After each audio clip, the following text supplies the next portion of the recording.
membahas sebelumnya di pertemuan sebelumnya bahwa penelitian itu ada bermacam-macam gitu ya. Ada penelitian historis, ada penelitian deskriptif, ada penelitian perkembangan, ada penelitian kasus atau penelitian lapangan, kemudian korelasional, komparatif, maupun eksperimen dan tindakan.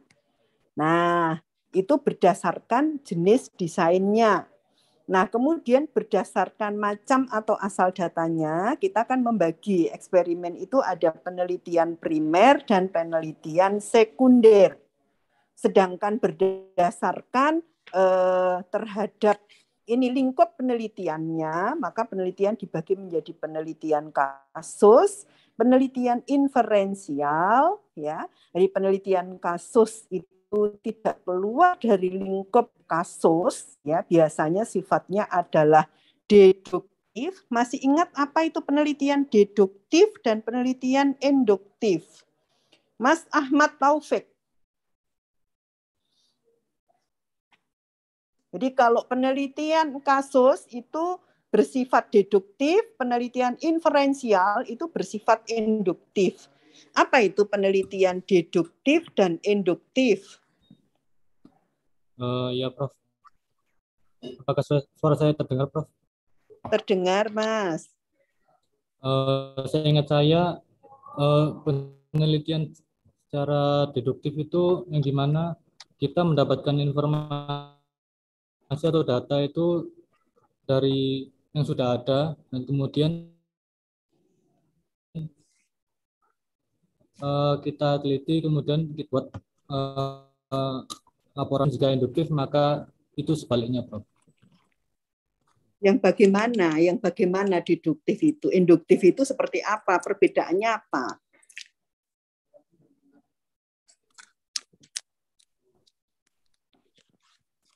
Saya lupa, Prof. Saya sudah mencatat tapi ketinggalan, Prof. Apa, Mas?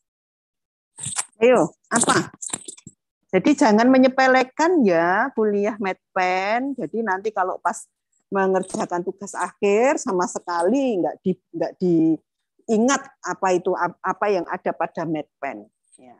Sekarang saya tanyakan, apa itu penelitian deduktif dan induktif? Saya ingin coba menjawab, Prof. Oke. Menurut catatan saya. Sebentar, Mas, sebentar. Mas Made. Iya, Prof. Oke. Tolong dicatat ya, Mas. Yang bisa menjawab pertanyaan tolong dicatat. Itu nanti saya akan memberikan nilai poin khusus gitu ya, Mas ya. Oke. Baik, Prof. Ya. Oke. Monggo silahkan, Mas. Untuk silahkan Mas Irfan. Iya, apakah suara saya Suaranya terdengar, belum Prof? terdengar, Mas. Sebentar. Kalau sekarang apakah suara saya terdengar? Mas Irfan, suaranya belum terdengar, Mas. Halo?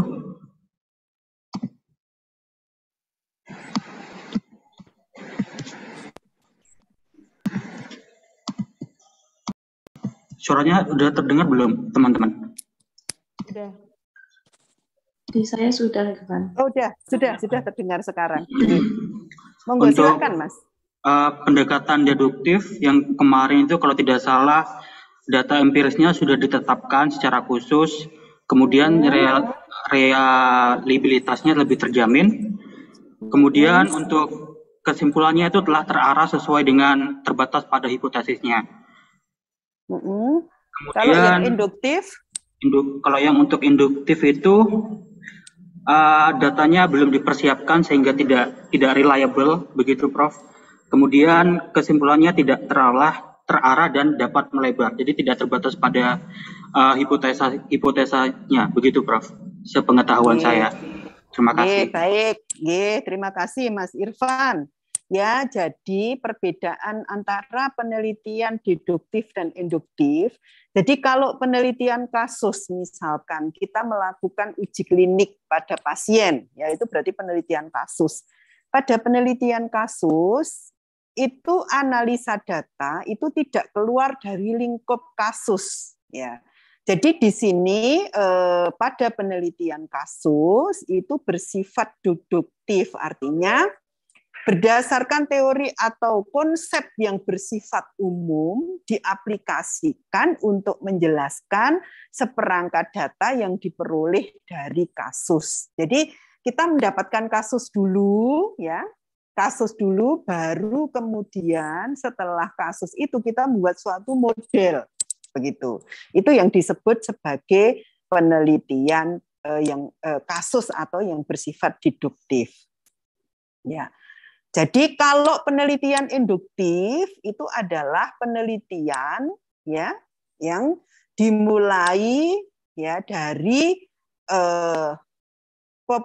dari yang umum menuju ke yang khusus ya. Jadi artinya kita melakukan sampling ya. Kita berdasarkan data dari sampel kemudian kita generalisasi menuju ke data populasi ya. Jadi kalau deduktif itu dari umum ke khusus, ya, dari umum, data bersifat umum atau konsep atau teori yang bersifat umum, karena kita belum tahu ya, belum tahu dia teorinya seperti apa. Nah, kemudian itu dikhususkan, ya, kita membuat teori baru yang bersifat khusus. Itu yang disebut deduktif.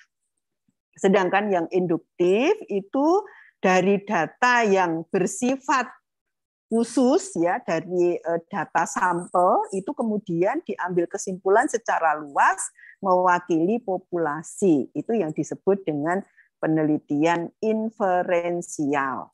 Nah, kemudian berdasarkan ada tidaknya perlakuan ya, penelitian dibagi menjadi dua yaitu penelitian ex post facto dan penelitian eksperimental. Nah, di sini kita akan membahas mengenai penelitian eksperimental. Ya. Jadi apa sih sebenarnya prinsip dasar dari penelitian eksperimental? Ini penelitian eksperimental itu pada dasarnya adalah kejadian yang akan terjadi akibat intervensi dari peneliti. Ya. Jadi ada intervensi dari peneliti. Jadi di sini ingin menguji ya hubungan antara suatu sebab dengan akibat.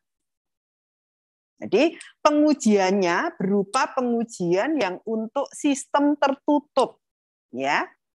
Jadi ingin menguji sebab dengan akibatnya ya.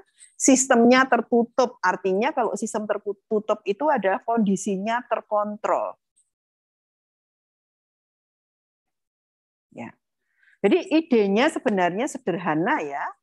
Jadi kita ada dua kelompok, yang satu kelompok perlakuan, di mana dua kelompok ini identik ya. Kita harus membuat dua kelompok identik ya. Misalkan kelompok identik itu apa? Misalkan kita ingin menguji suatu alat ya, apakah dia cukup baik atau memiliki efikasi untuk menyembuhkan stroke misalkan. Berarti sampel kita adalah pasien stroke. Nah, jadi sampel pasien stroke itu kita bagi menjadi dua kelompok. Nanti ada kelompok kontrol dan kelompok perlakuan.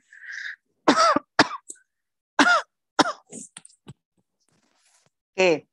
Kelompok kontrol itu kelompok yang tidak diberikan perlakuan. Ya. Sedangkan kelompok perlakuan, kelompok yang khusus mendapatkan treatment. Ya. Jadi artinya berarti di situ ada intervensi dari peneliti sebagai penyebab, ya, sebagai suatu penyebab itu karena intervensi dari peneliti. Nah, kemudian kita bandingkan efek dengan kelompok intervensi tadi. Ya.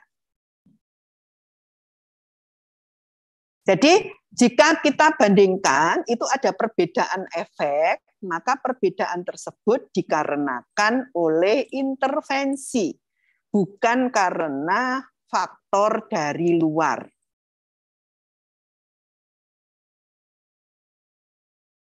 Maka kita bisa simpulkan ya, dalam suatu penelitian eksperimen gitu ya, beberapa unsur yang ada dalam penelitian eksperimen antara lain adalah yang pertama, ada kelompok kontrol. Kemudian yang kedua, ada kelompok uji atau kelompok treatment atau kelompok perlakuan. Dan yang ketiga adalah intervensi itu sendiri atau jenis perlakuan itu sendiri. Maka dalam penelitian eksperimen itu ada tiga unsur tadi. Nah, perlakuan yang diberikan umumnya tidak hanya satu jenis perlakuan. Bisa misalkan kita membuat perlakuan kalau kita menghasilkan instrumen seperti elektrostimulator misalkan, bisa kita variasi jenis panjang gelombangnya atau jenis atau bentuk panjang gelombang. Kemudian lama waktu paparan atau lama waktu stimulasi. Nah, itu adalah suatu jenis treatment atau rekayasa yang kita berikan. Nah, tentu di dalam kita melakukan penelitian eksperimental, maka kita perlu membuat suatu perencanaan, ya. Maka kita perlu membuat suatu desain, ya. Mas apa ini namanya Irfan bisa menganukan Mas share PPT saya yang terbaru yang sudah saya masukkan di grup ya Mas. Baik, Prof, sebentar. Nggih.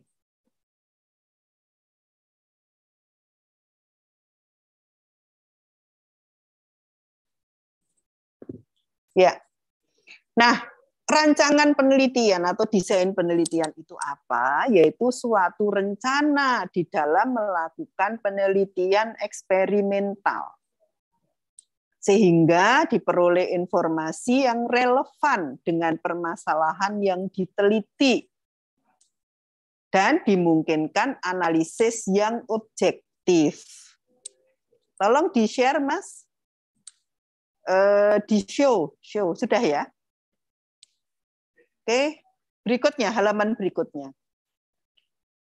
Jadi, the design of experimental itu kita akan bisa mendapatkan getting more information for your money. Ya.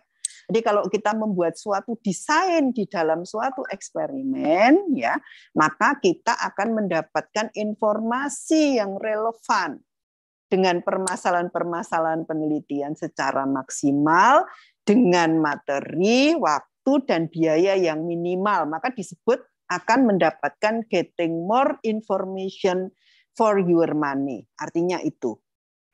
Ya, jadi kita bisa mengetahui informasi yang relevan terhadap permasalahan penelitian. Berapa biayanya, waktunya berapa lama, berapa tenaga yang dibutuhkan, dan seterusnya. Ya, itu fungsi dari kita membuat suatu desain percobaan. Ya. Desain penelitian.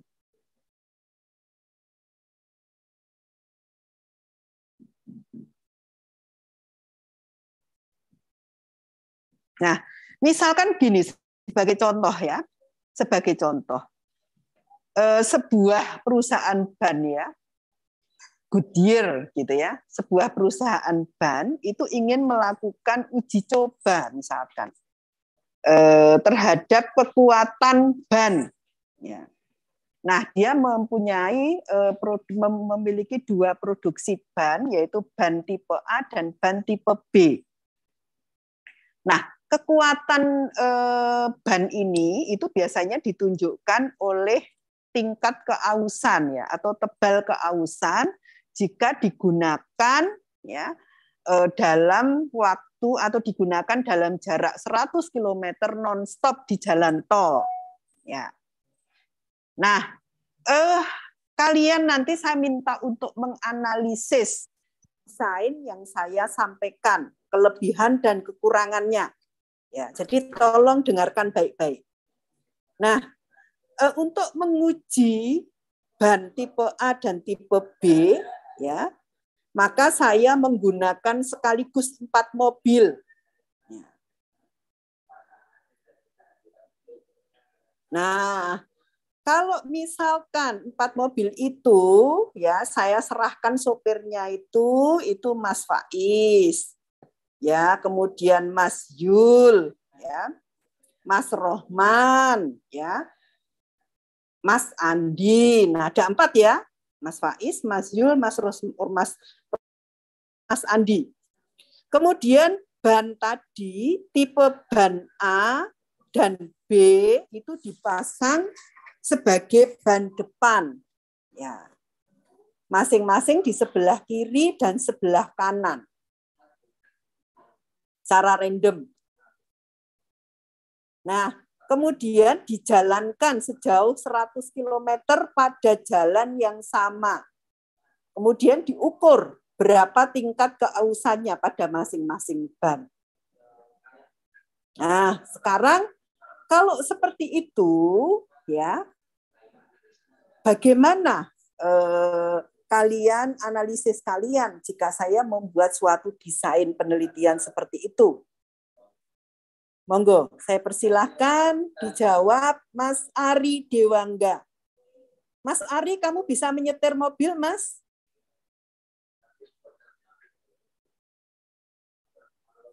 Ari Dewangga.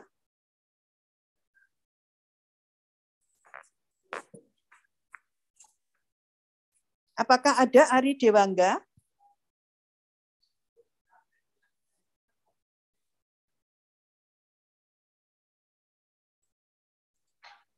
Tidak ada ya, Mas. Mas ini siapa itu, Mas Made? Mas Made? Iya, Prof. Ya. Enggak dengar ya suaranya ya, Mas Made ya? Halo. Iya, Prof. Apakah suara saya terdengar ya, Mas? Terdengar, Prof. Suaranya Mas Made kok kecil banget ya? Sebentar, Mas. Iya, halo, Prof. Oh Sekarang ya, masih sekarang kecil, sudah Prof. terdengar. Sudah Ya. terdengar jelas. Nih, tolong yang saya panggil tidak hadir, dianggap tidak hadir aja ya, Mas ya. Ditandai juga ya, Mas. Baik, Prof. Nggih, baik. Mas Ari Dewangga tidak bisa menjawab, tidak ada, tidak respon. Baik. Mbak Aura Adinda. Ya, Prof. Nggih. Bagaimana analisisnya, Mbak, terhadap desain penelitian yang saya sampaikan tadi? Itu maksudnya kayak variabel, maksudnya kelompoknya gitu atau gimana, Prof? Apa kelebihan dan kekurangannya dari desain yang saya sampaikan tadi?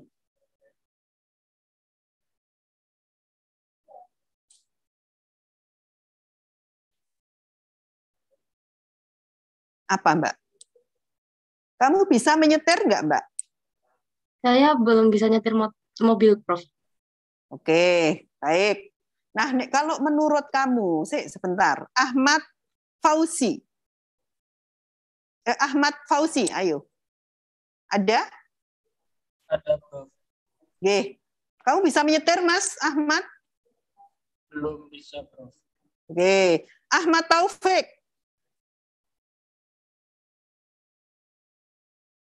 Ahmad Taufik. Oh iya, Prof.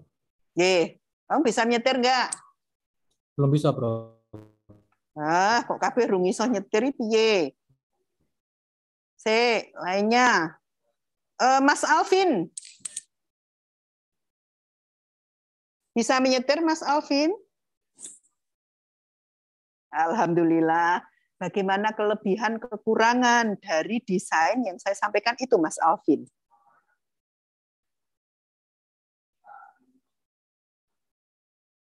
Nggih. Nggih.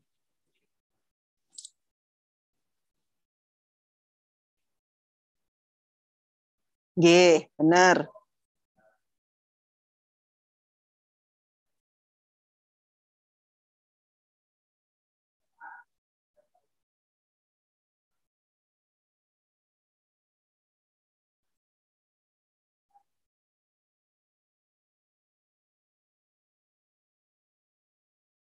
Oke, jadi menurut Anda tadi ada ada faktor dari luar yang mempengaruhi hasil, yaitu perilaku dari sopir, kan gitu ya, Mas ya?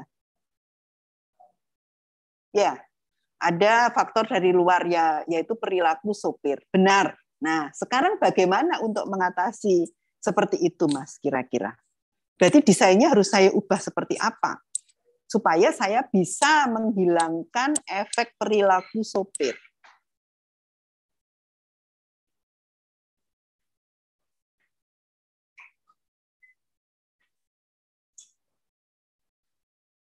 Ayo kelamaan kalau saat dia tidak fit gitu gimana? Nggak bisa.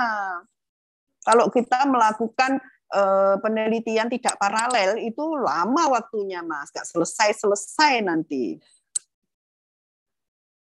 Gimana? Oh. Apakah bisa sopir itu diberi kayak gitu? Yo, nah, enggak, menurut kamu bisa enggak? Kamu melihat kamu temenmu, gimana? Nah, enggak bisa kan? Itu faktor dari luar yang sulit untuk dikendalikan. Nah, sekarang bagaimana? Kita membuat desain supaya faktor dari luar itu kita minimalkan. Gimana kira-kira? Iya, siapa yang bisa menjawab?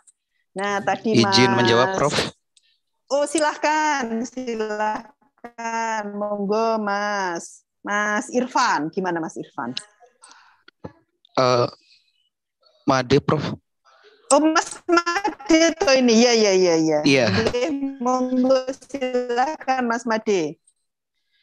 Ya, kalau Silakan, Mas. dari saya melihatnya untuk perilaku supirnya itu bisa disamakan dari kecepatannya, Prof, dan juga dari luarnya seperti kondisi jalan, apakah halus atau kasar, itu juga disamakan sama mungkin jenis.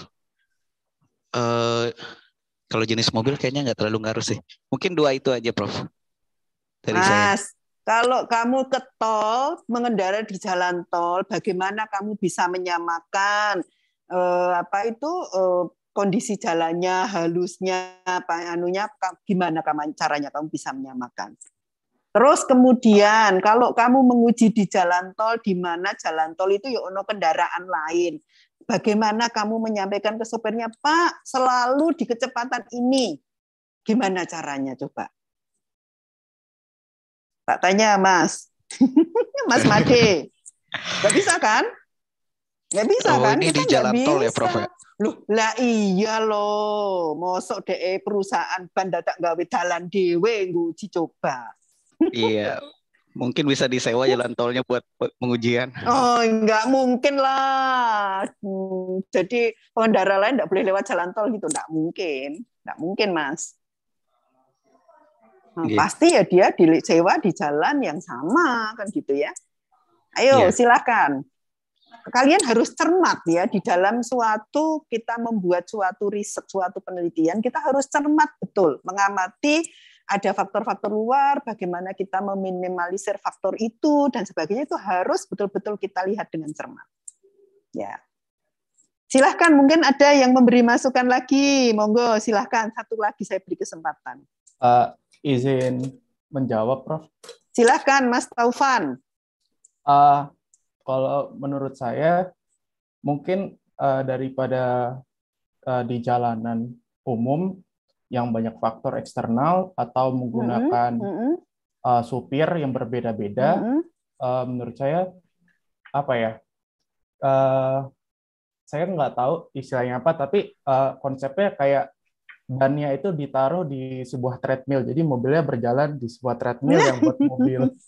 Dengan kondisi treadmillnya, alas treadmillnya itu disesuaikan dengan kondisi yang kita inginkan. Misalnya kondisinya gaya geseknya berapa, jadi bisa terukur lah kita buat kondisi yang benar-benar tertutup untuk si mobil dan ban.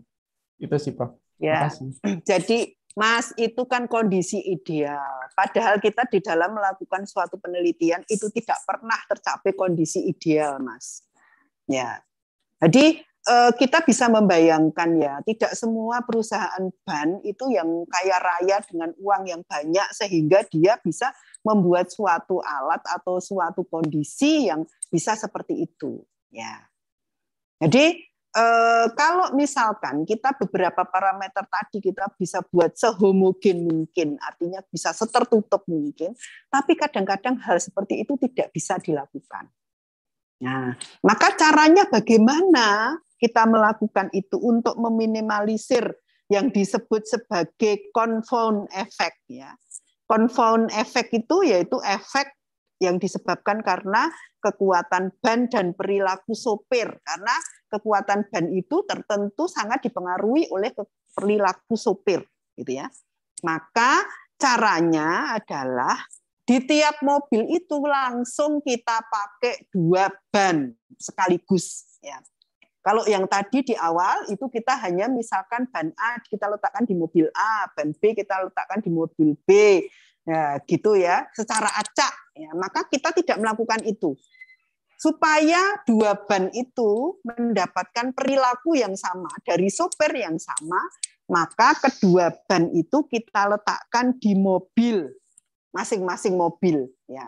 Kita letakkan di depan karena apa? Karena keausan ban itu sebagai parameternya adalah di depan. Kalau kalian sering naik mobil ya, kita mesti memberikan tekanan ban di yang ban depan itu selalu lebih besar daripada ban belakang.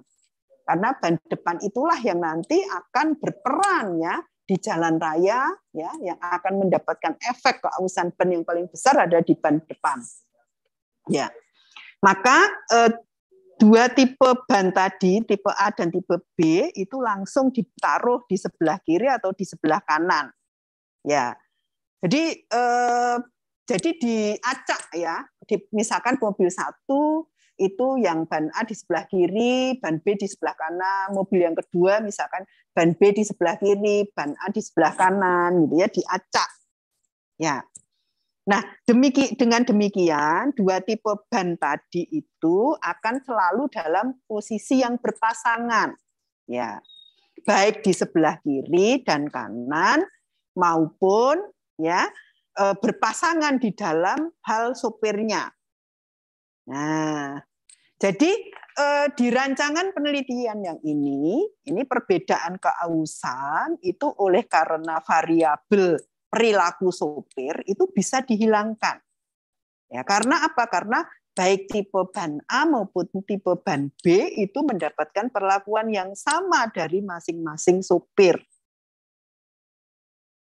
Dan demikian juga perbedaan keausan ban karena variabel letak ban ya di kiri dan kanan juga bisa dihilangkan karena di kiri karena baik tipe A maupun tipe B ya karena tadi 4 mobil kan berarti ban A yang di sebelah kiri ada 2 ya ban A yang di sebelah kanan ada 2 berarti dua-duanya itu memiliki perlakuan yang sama. Jadi sehingga keausan yang dihasilkan itu betul-betul disebabkan karena kekuatan ban, bukan karena faktor yang lain. Ya. Jadi dari sini, dari ilustrasi ini kita tahu ya bahwa pada hakikatnya dalam rancangan penelitian eksperimen itu adalah suatu usaha ya untuk meminimalkan adanya confound effect ya. Confound effect itu efek-efek dari luar, ya, dari luar perlakuan yang kita berikan. Jadi dengan kita membuat suatu desain penelitian, maka kita bisa mengetahui kelemahan dari penelitian kita dan kita membuat suatu desain yang terbaik sehingga bisa meminimalkan efek-efek luar dan bahwa hasil penelitian itu betul-betul akibat rekayasa yang kita berikan. Ya. Oke, sampai sekian ada pertanyaan?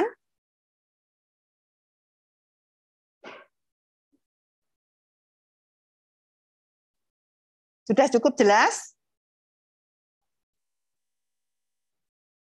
Cukup jelas, Pak. Baik, kita lanjutkan ya. Nah, dalam suatu penelitian eksperimental itu ada 3 hal yang harus dipenuhi, yaitu replikasi, randomisasi, dan kontrol. Ya. Jadi ada 3, replikasi, randomisasi, dan kontrol. Nah, di dalam penelitian itu sendiri, ya, 3 dari 3 prinsip tersebut itu kita melihat ya, itu untuk penelitian yang disebut true eksperimen. Jadi penelitian itu ada 3 jenis ya. Ada true eksperimental, pre-eksperimental, dan quasi-eksperimental. Ya. True, pre, quasi. Jadi penelitian true eksperimental itu jika semua ya 3 hal tadi, ya 3 prinsip tadi terpenuhi, itu yang disebut sebagai penelitian true eksperimen. Kalau hanya mengandung sebagian saja dari 3 prinsip tersebut, itu dinamakan pre-eksperimental. Ya.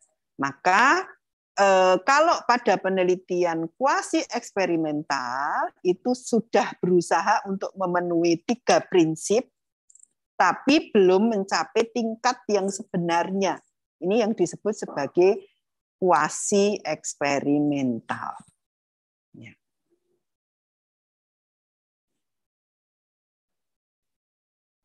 Oke. Nah, 3 hal tadi kan replikasi, randomisasi, kontrol. Apa itu replikasi? Ya, kita bicara dulu ya tentang unit eksperimen, perlakuan, dan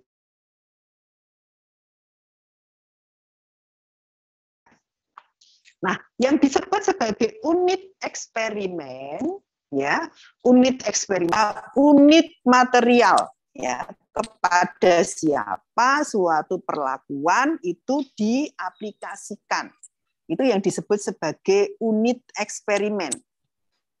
Jadi tolong sambil dicatat ya. Jadi kalau dalam penjelasan saya tadi itu belum ada di dalam PPT.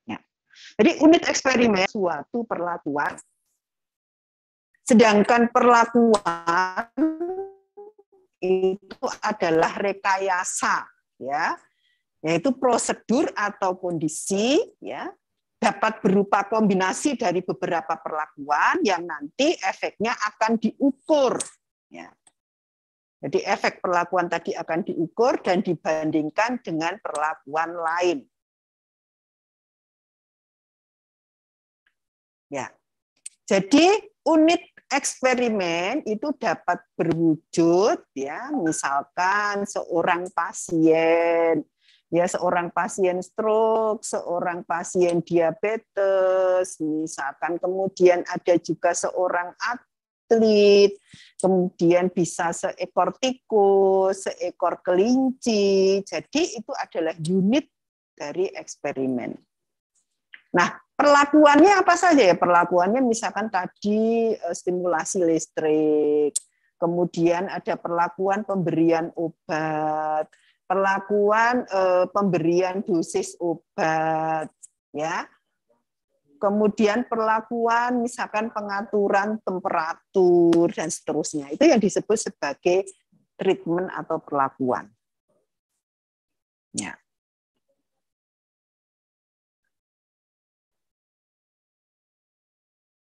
Nah, tentu yang disebut dengan populasi, ya populasi itu keseluruhan ya. Jadi misalkan kalau kita meneliti pada pasien diabetes, maka keseluruhan pasien diabetes itu yang disebut dengan populasi. Maka yang disebut dengan sampling itu kita mengambil beberapa sampel untuk kita berikan treatment, itu yang disebut sebagai unit sampling atau unit analisis. Jadi unit analisis itu sama dengan unit eksperimen seluruhnya ataupun sebagian saja atau sampling dari unit eksperimen. Ya. Nah, jadi hanya diwakili.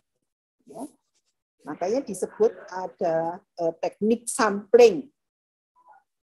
Jadi kalau unit eksperimennya terlalu banyak, maka kita harus melakukan sampling. Ya.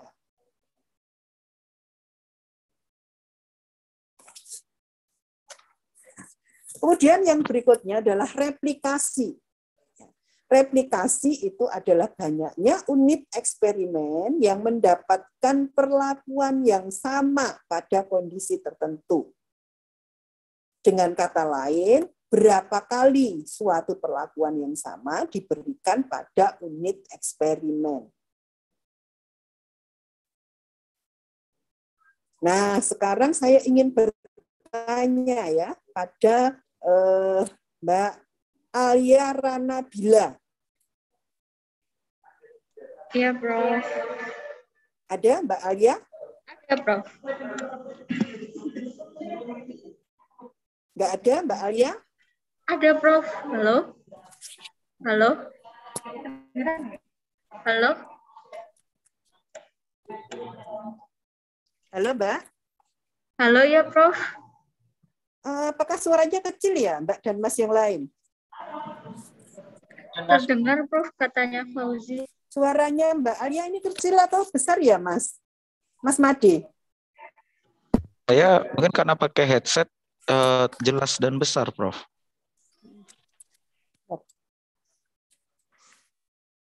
Halo? Halo, iya, Prof. Bentar, kok suaranya kok kecil sekali ya?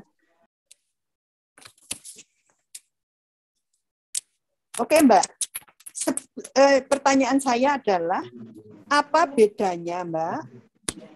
Ya, apa bedanya antara replikasi dan pengulangan pengukuran, Mbak? Kalau replikasi kan banyaknya perlakuan yang sama diberikan kepada unit eksperimen. Nah, unit eksperimennya tuh bisa aja misalkan 10 orang gitu, Prof. Namun kalau misalkan pengulangan itu menurut saya dari 10 orang itu dilakukan pengulangannya berkali-kali gitu, bisa 2 kali, 3 kali gitu. Kalau misalkan replikasi. Pengulangan apa? Pengulangan apa? Pengulangan apa? Pengulangan apa yang dilakukan berulang-ulang tadi? Pengulangan dalam melakukan perlakuannya, Prof. Pengulangan dalam melakukan. Sekarang beri contoh aja. Perlakuan apa, wes, supaya tidak bingung. Kamu melakukan suatu percobaan apa? Apa yang disebut dengan replikasi dan apa yang disebut dengan pengulangan pengukuran. Contohnya apa, Mbak? Replikasi itu banyak. Sekarang beri contoh. Kamu mau melakukan penelitian apa? Berikan contohnya.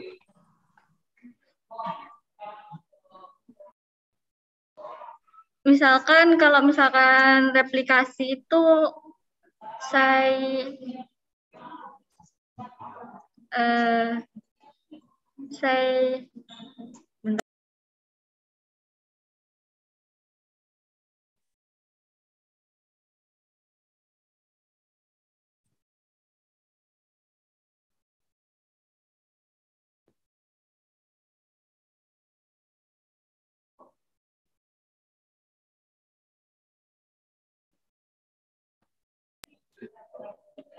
mungkin kalau replikasi itu contohnya adalah replikasi DNA mungkin, Prof. Aduh, kok sampai mereplikasi DNA toh, Mbak? Kamu berarti tidak paham. Ayo, apa? Contohnya apa kamu? Kamu nanti mengambil minat biomaterial atau instrumen? Biomaterial, Prof. Nah, kemarin kamu apa? Percobaanmu apa? Kan sudah mengajukan ini. Ya, kemarin saya penambahan aloe vera untuk penyembuhan luka. Penambahan aloe vera untuk penyembuhan luka. Sampelmu apa? Sampel saya sebentar, Prof.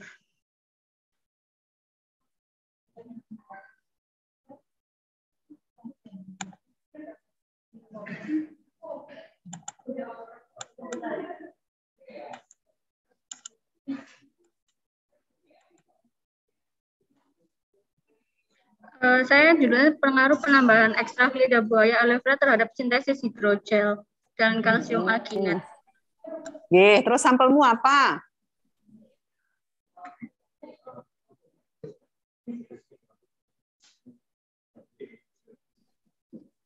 Sampelmu apa, Mbak? Unit eksperimenmu apa?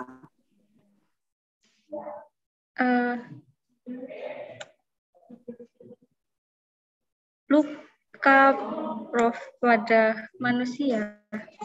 Kamu lakukan langsung pada manusia? Enggak, Prof. Nah, Mungkin terus apa? pada mencit. Oh, kamu unit eksperimenmu pada mencit. Nah, perlakuanmu dalam bentuk apa? Perlakuannya mungkin itu kayak prosedurnya gitu, Prof. Perlakuannya bentuknya apa? Perlakuannya seperti apa? Kamu melakukan treatmentnya seperti apa?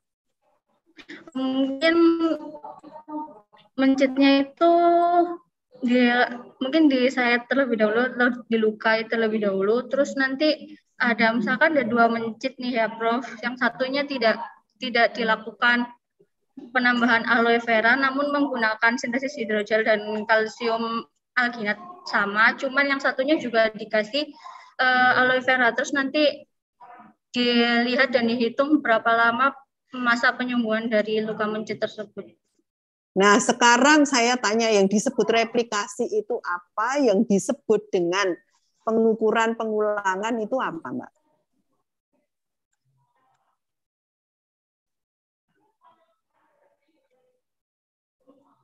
Ayo, monggo. Halo, maaf, Prof, putus-putus. Ya, yang disebut dengan replikasi Maaf, itu Prof, apa? bisa diulangi?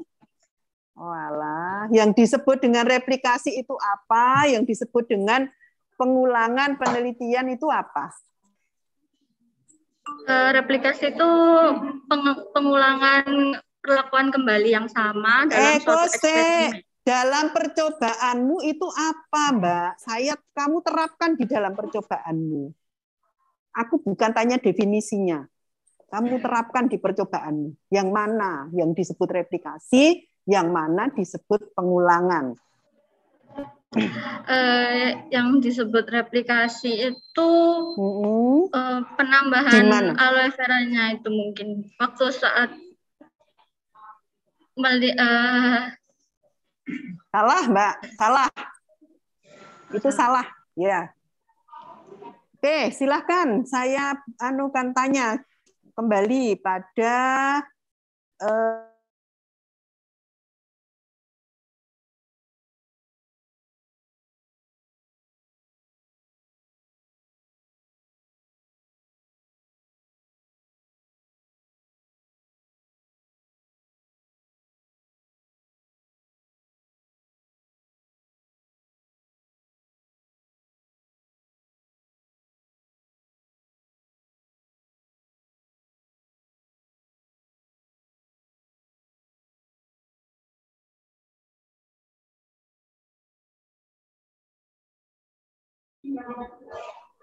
apakah direplikasi atau di pengulangan penelitian itu masih bingung kamu juga. Lah kenapa kok tidak bertanya? Oh enggak, maksudnya bingung, apakah bisa atau enggak? Ya bisa lah, Mas, ya harus itu. Kalau tidak ada replikasi, ya penelitianmu bukan penelitian eksperimental, tidak akan bisa dipublikasikan, Mas. Jadi syarat untuk penelitian itu dipublikasikan di jurnal yang baik harus merupakan true eksperimental. Ya. Gitu. Oke, siapa yang bisa? Apa perbedaan replikasi dan pengulangan?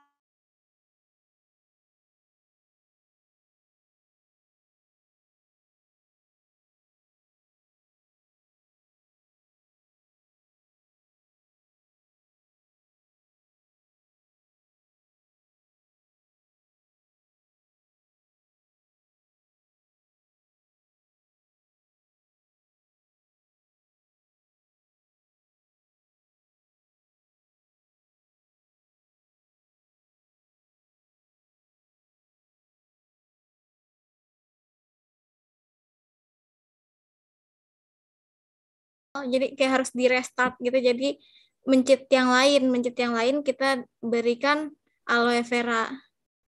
Jadi itu pengulangan, Prof. Ya, baik Mbak. Terima kasih ya atas jawabannya. Jadi itu kebalik Mbak. Salah itu. Yang disebut dengan replikasi, ya misalkan kita ada treatment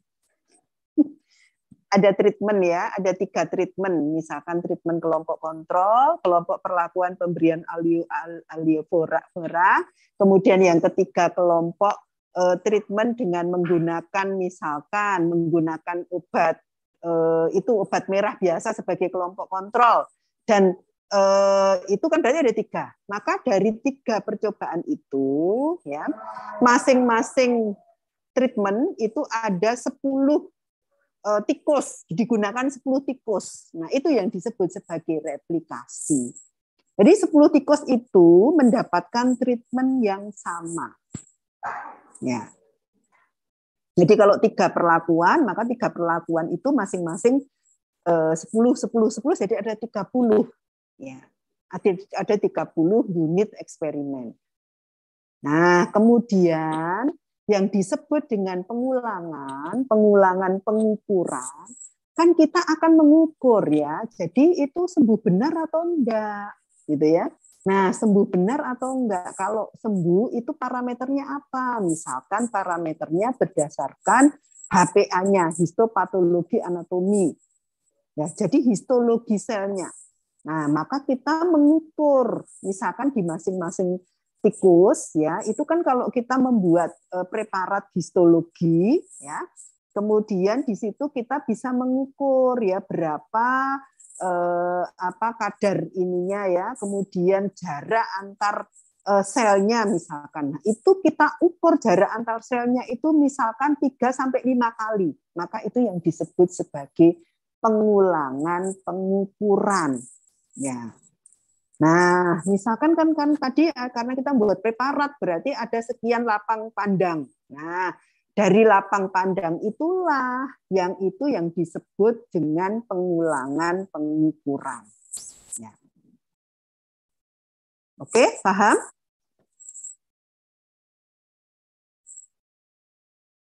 Monggo silahkan, apakah ada pertanyaan? Izin bertanya, Prof. Oke, silakan. Itu kan yang di slide ini salah satu fungsi dari replikasi itu kan meningkatkan presisi ya. Nah, kalau dari yang saya pikirkan atau saya bayangkan kan kalau kita melakukan replikasi belum tentu presisinya meningkat kan, bisa jadi menurun. Nah, bagaimana cara kita menentukan berapa replikasi yang kita perlukan gitu untuk mencapai tingkat presisi yang kita inginkan? Nah, nanti akan ada rumusnya. Ya, kalau yang dulu sebelumnya itu biasanya kita menggunakan rumus Federer. Nah, kita yang baru ini kita menggunakan rumus Lemeso untuk menghitung jumlah replikasi yang diperlukan, Mas. Nanti akan ada di sini. Kita lanjutkan ya.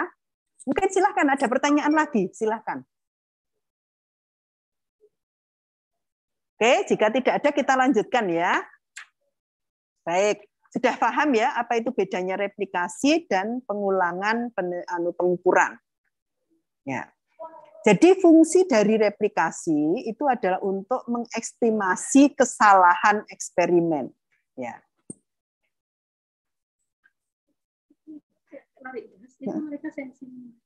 Sebentar ya, sebentar saya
Oke, nggih, sami-sami Bu, matur pangapunten.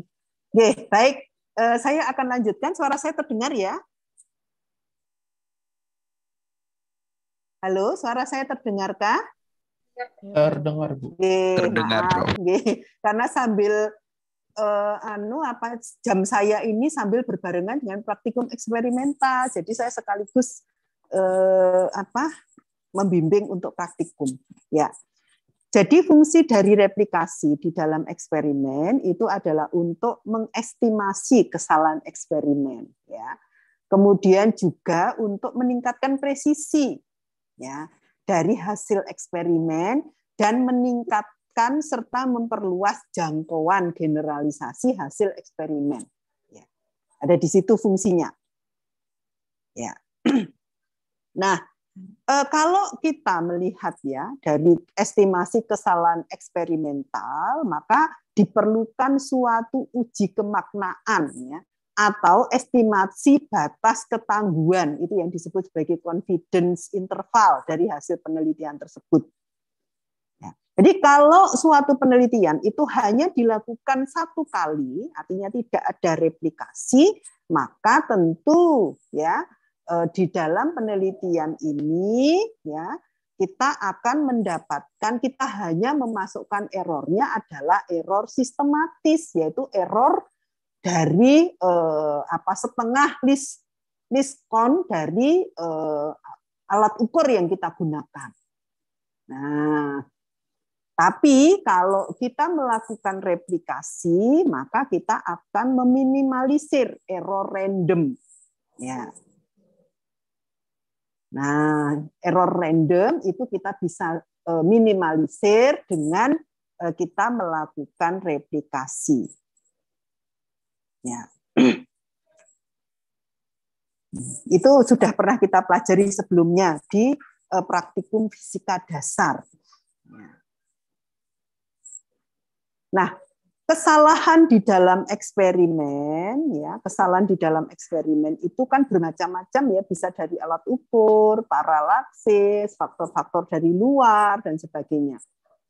Maka sebenarnya kesalahan eksperimen ini dapat dikurangi dengan beberapa cara ya, antara lain misalkan kita menggunakan unit eksperimen yang homogen, ya, artinya bahwa betul-betul unit eksperimen yang kita ambil itu sama. Ya.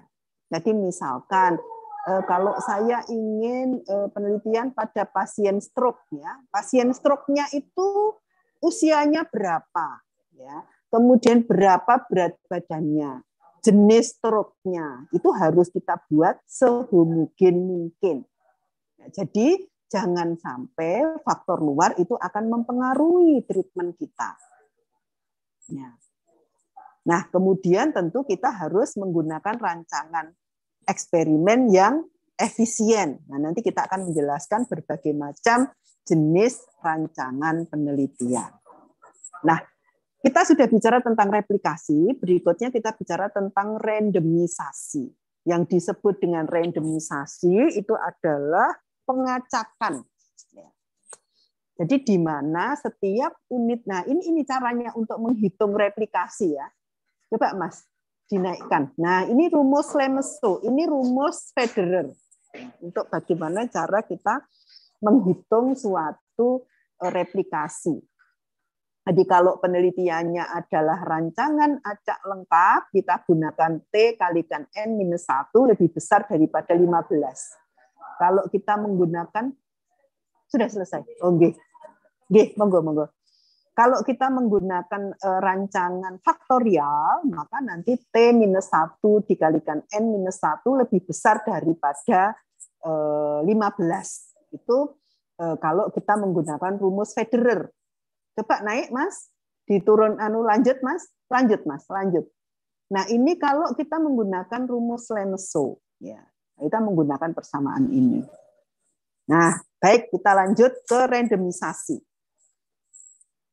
Jadi randomisasi itu setiap unit eksperimen itu memiliki kesempatan yang sama untuk mendapatkan perlakuan.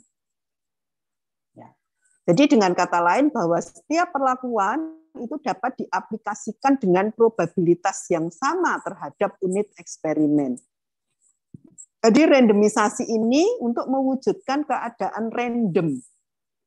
Nah, randomisasi itu berfungsi untuk menjamin validitas eksternal, ya, bahwa suatu penelitian itu dapat, ya, suatu penelitian dapat digeneralisasikan. Ya. Itu yang disebut dengan validitas eksternal, ya. Nah, jadi kalau suatu eksperimen itu artinya gini, kalau misalkan saya membuat eksperimen memasak sayur lodeh misalkan, dengan berbagai macam variabel seperti bumbu dan sebagainya, kemudian variabel terikatnya itu adalah rasa, gitu ya. Nah, maka saya melakukan randomisasi pada saat saya melakukan pengukuran terhadap rasa. Ya, itu saya mengambil bagian dari sayur lodeh itu di bagian tengah atau di bagian pinggir. Nah, itu yang disebut saya melakukan randomisasi. Artinya saya tidak perlu menghabiskan satu panci sayur untuk mengetahui sayur itu enak atau tidak. Ya, gitu. Nah, jadi artinya randomisasi itu untuk menjamin ya bahwa derajat representativitas hasil penelitian itu dapat digeneralisasikan untuk populasi. Itu yang disebut sebagai randomisasi. Nah, kemudian yang berikutnya adalah kontrol. Kontrol itu adalah yang tidak dilakukan treatment, itu yang disebut dengan kontrol. Nah, kontrol ini untuk menjamin, ya, untuk menjamin validitas internal, kemaknaan hasil, ya. Jadi suatu treatment itu bermakna hanya jika dia dibandingkan dengan kelompok kontrol. Jadi validitas internal itu yang disebut sebagai kemaknaan hasil itu akan dipenuhi oleh adanya kelompok kontrol dalam suatu eksperimen. Sedangkan validitas eksternal itu akan diwakili oleh randomisasi. Ya. Jadi itu perbedaan masing-masing validitas di dalam suatu penelitian eksperimental. Nanti di pertemuan berikutnya kalian tolong membaca, ya, tolong membaca bermacam-macam desain penelitian, mulai dari desain penelitian pra-eksperimental, kuasi eksperimental, dan true eksperimental. Silahkan dibaca. Jadi nanti di pertemuan berikutnya kita tinggal diskusi. Kalian menanyakan yang mana yang belum jelas. Kalau kalian tidak bertanya, maka saya yang akan bertanya untuk melihat kemampuan kalian di dalam kalian belajar terkait dengan materi yang sudah saya berikan. Monggo, silahkan. Apakah ada pertanyaan? Nah, nanti pada saat kita melakukan analisis statistik, ya, tolong mungkin kita akan adakan secara offline. Ya. Jadi, karena saya tidak bisa menjamin kalau pada kondisi online kalian nanti bisa mengerjakan dengan baik. Ya. Jadi nanti saya akan beritahukan begitu kita semua secara teoritis selesai, maka kita akan case based learn, ya, kita akan belajar. Ada kasus-kasus tertentu, kita akan belajar untuk melakukan analisis data dan membuat kesimpulan. Nah, itu yang akan kita lakukan. Ini kan sekarang sudah minggu keempat, ya. Berarti tinggal 3 tatap muka lagi, ya. Mungkin kalau tidak minggu depannya lagi kita sudah offline. Ya. Baik, begitu. Silahkan jika ada pertanyaan.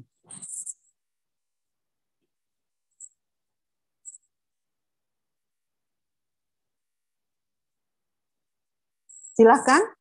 Apakah tidak ada pertanyaan?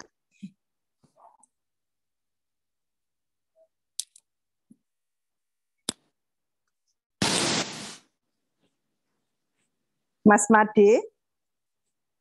Iya, Prof. Gitu ya, Mas? Sudah cukup jelas? Nggak ada pertanyaan? Dari saya mungkin ini sih Prof, saya masih bingung karena tadi kan di bagian kontrol ini Prof dia ada bilang kontrol internal. Berarti apa ada kontrol eksternal juga gitu Prof? Oh, kontrol itu untuk memberikan validitas internal. Randomisasi untuk memberikan validitas eksternal, Mas. Bukan kontrol internal. Ya, kontrol itu untuk memberikan validitas internal, ya. Kemudian replikasi untuk memberikan validitas eksternal. Begitu. Baik, Prof. Jadi nanti saya akan beritahukan ya, kita mulai offline apakah minggu depan atau minggu kelima. Yang pasti atau besok minggu depan kan minggu kelima ya. Yang pasti kita akan harus adakan offline karena kita adalah materi berikutnya adalah case based learn ya. Kita harus tatap muka. Kalau enggak gitu seperti ini. Ya, ada banyak sekali bias-bias sehingga kalian itu sebenarnya nggak ngerti tapi tidak bertanya. Seperti itu kan emang ya. Begitu nggih, Mas Made? Baik Prof. Mungkin dari ini Prof, karena kan dari prodi sendiri listnya kayak metode penelitian tidak ada offline. Apa saya harus berkoordinasi lagi dengan prodi atau bagaimana Prof? Tidak usah Mas, kalau kita di fisika itu semuanya dipakai offline ya. Semua mata kuliah wajib itu offline. Jadi pada waktu itu memang saya sampaikan ke Bu Riris ya, waktu itu ditulis sama Bu Riris, terus kemudian akhirnya anulir sama Bu Riris karena Bu itu yang medpen apakah offline gitu. Saya bilang begitu, tapi saya nyampaikan Bu Riris mungkin saya offline-nya nanti di akhir-akhir pada saat saya sudah masuk case based learn, saya baru masuk offline. Saya bilang, oh ya Bu, kalau begitu nggak usah saya tulis dulu, nanti aja disampaikan seperti itu. Dan saya tak sampaikan ke Bu Riris. Ya. Baik Prof.